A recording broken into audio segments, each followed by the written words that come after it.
हर हर महादेव दोस्तों, मेरे चैनल में आपका स्वागत है। भोलेनाथ की कृपा आप सब पर बनी रहे। दोस्तों, प्रयागराज का महाकुंभ मेला कई सौगात लेकर आया है। देश दुनिया के कोने कोने में रहने वाले लोग श्रद्धालु संगम में डुबकी लगाने का मौका नहीं छोड़ना चाहते हैं। पवित्र तिथियों पर गंगा में स्नान करने की होड़ मची हुई है। दोस्तों, ऐसी मान्यता है कि घर वापसी के समय भक्तगण को संगम नगरी से कुछ खास चीजें लाना बहुत ही आवश्यक माना जाता है। बहुत ही शुभ परिणाम देने वाला होता है, जैसे गृह दोष में मुक्ति मिलती है, भाग्य चमकना तय हो जाता है। हिंदू धर्म में पौष पूर्णिमा को बेहद ही शुभ माना जाता है। पौष पूर्णिमा यानी कि 13 जनवरी से महाकुंभ की शुरुआत हो रही है। दोस्तों, महाकुंभ का समापन 26 फरवरी को होगा। धार्मिक मान्यता यह है कि महाकुंभ से कुछ शुभ चीज़ों को घर लाने से आपकी न सिर्फ किस्मत चमकेगी, बल्कि जीवन आपका खुशहाली भरा होगा। परिवार में सुख समृद्धि आएगी, सभी पापों से छुटकारा मिलेगा। दोस्तों, इस वीडियो के माध्यम से हम जानेंगे कि किन चीज़ों को घर पे लाना बहुत ही शुभ माना जाता है। दोस्तों, वीडियो पसंद आए तो एक लाइक कमेंट करना आप ना भूलें। हेलो दोस्तों, मेरे चैनल में आपका स्वागत है। मेरा वीडियो पसंद आए तो लाइक कीजिए, सब्सक्राइब कीजिए। नमस्कार।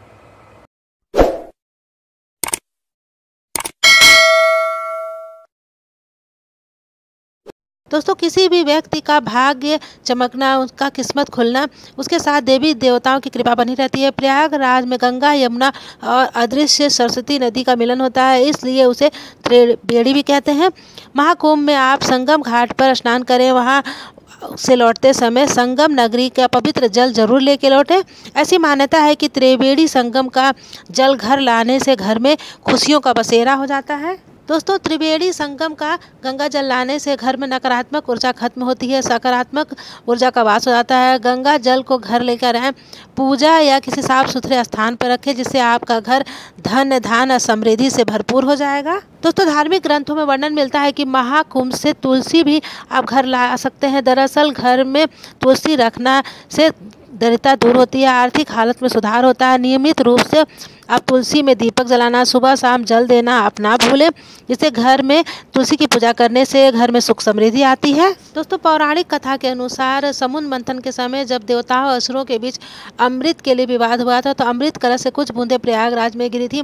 वहाँ की मिट्टी दिव्य मिट्टी से कम नहीं है, इस वजह से प्रयागराज से मिट्टी भी आप घर लेके आ सकते हैं। थोड़ा सा बालू या मिट्टी आप घर लेके आइए, क्योंकि बहुत ही शुभ परिणाम देने वाला होता है। दोस्तों, त्रिवेणी संगम की मिट्टी पूजा पाठ में इस्तेमाल किया जाता है। धार्मिक मान्यता है कि महाकुंभ की मिट्टी लाने से सभी गृह दोष से छुटकारा मिलता है। महाकुंभ से पूजा के फूल भी आप घर ला सकते हैं। मान्यता है कि महाकुंभ के पूजा के फूल घर लाने से परिवार में सुख शांति बनी रहती है, जीवन में आ रहे सभी दुख दर्द दूर हो जाते हैं। दोस्तों, महाकुंभ के समय प्रयागराज के हर मंदिर में विशेष भोग लगाया जाता है। ऐसे में अगर आप मंदिर में लगाया हुआ विशेष भोग घर लेके आते हैं तो अति शुभ माना जाता है। इस भोग को दिव्य भोग कहा जाता है। महाकुंभ क्षेत्र में पवित्र मंदिरों में चढ़ाए गए भोग प्रसाद को घर लाना शुभ माना जाता है। महाकुंभ के समय मिलने वाले प्रसाद खाद्य सामग्री को दिव्य माना जाता है। दोस्तों, आप महाकुंभ में स्नान के लिए जा रहे हैं तो आप मंदिर से, पवित्र नदी से, साधु संत की ओर से जो भी पुष्प फूल आपको प्राप्त हो उसे घर अवश्य लेके आना चाहिए। ऐसा करने से घर के संकट दूर होते हैं, पारिवारिक शांति बनी रहती है। मान्यता यह भी है कि महाकुंभ के समय संगम में शाही स्नान करने के बाद आपको दिव्य ऊर्जा का संचार होता है। अमृत के बाद मोक्ष की प्राप्ति होती है। दोस्तों, शिवलिंग या पारस पत्थर को महाकुंभ से घर लेके आना बेहद शुभ माना जाता है। इसे घर पर पूजा स्थल पर रखना चाहिए, सबसे ज़्यादा लाभकारी माना जाता है। इससे घर में समृद्धि आती है, घर में सुख खुशियाँ बढ़ती हैं। यही नहीं, पवित्र अशुभ वस्त्रों को महाकुंभ से घर लाना बहुत ही जीवन में खुशियाँ लाने वाला होता है। दोस्तों, अगर आप भोलेनाथ के सच्चे भक्त हैं तो वीडियो को लाइक सब्सक्राइब करना ना भूलें। सच्ची श्रद्धा के साथ हर हर महादेव कमेंट बॉक्स में ज़रूर लिखें। महाकुंभ की ऐसी घटना है जिसको सुनकर आपके होश उड़ जाएंगे, आपकी आस्था भी बढ़ जाएगी। महाकुंभ जहां करोड़ों लोग आस्था और विश्वास के साथ डुबकी लगाते हैं, लेकिन इस महासागर में हर बार कुछ ऐसी घटनाएं हो जाती हैं जो रहस्यमय, दिल दहला देने वाली होती हैं।